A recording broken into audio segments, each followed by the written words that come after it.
You know, when I was part of this whole Sangoma world, I was serving the devil unknowingly. Yes.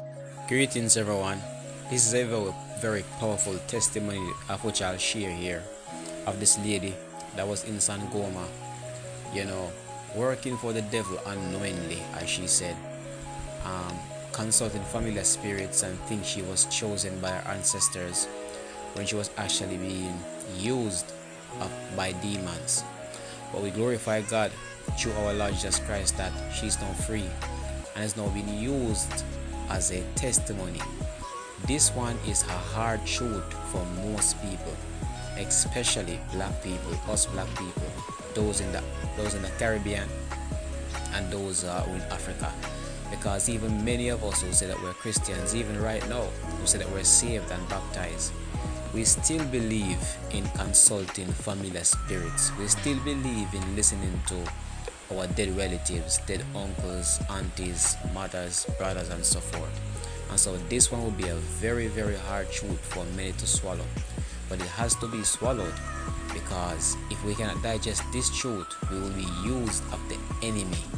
And many people that's operating in prophecy, especially those operating in the spirit of prophecy.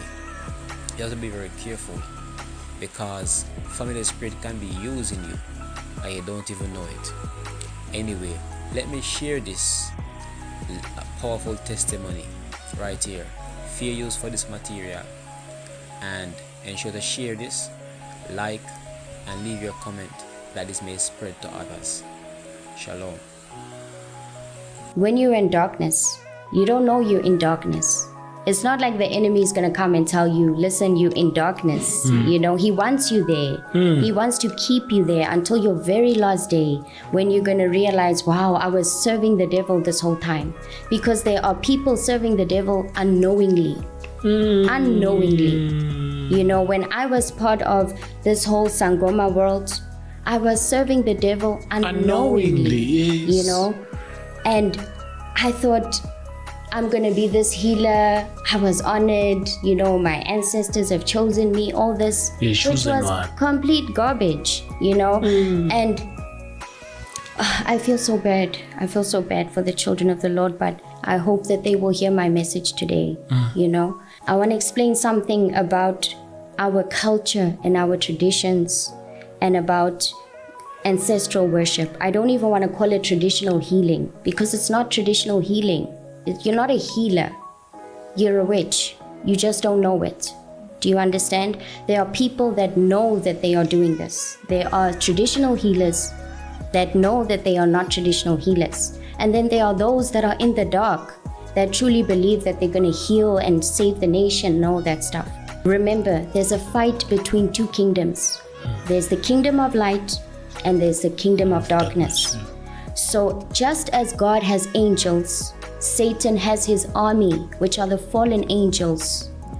You know, it is all of these spirits that he works with, because he can't be everywhere. Satan can't be everywhere. He's not like God. You know, God is here, but God is also in China. God is in America. But Satan cannot do that. You know, if he's here right now, but his agents are dispersed out there. Do you understand? So when you are born, there are monitoring spirits, there are familiar spirits, you know, that are designated to this child. So you are born, and then Satan brings his troop, and that will be the familiar spirits that will guard you. You understand? So when you go to these spiritists and you go to these mediums and you go to these other sources that are not Jesus, they will prophesy the truth. They will prophesy the truth, because there is spirits guarding you and monitoring you. They know your every movement. They know what you do. They know who you do it with. They know you. They are guarding you.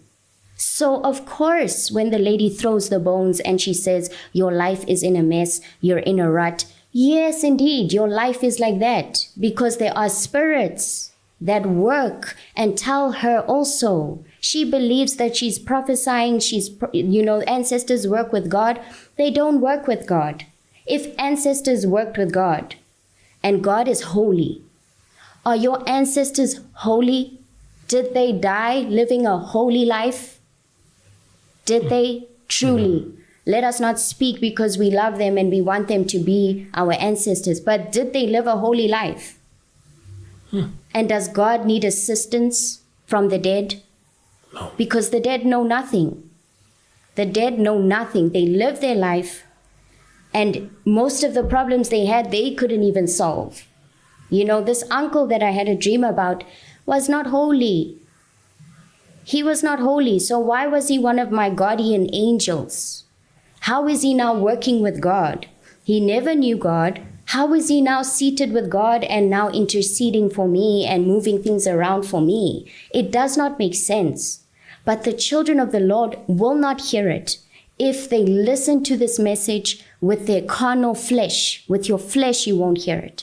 But you need spiritual ears to hear this message because you want to defend your ancestors, but it's not your ancestors. It is not them. You are communicating with demons and you are opening the door for demons to come in and reside in you. Remember, a demon does not live in you alone.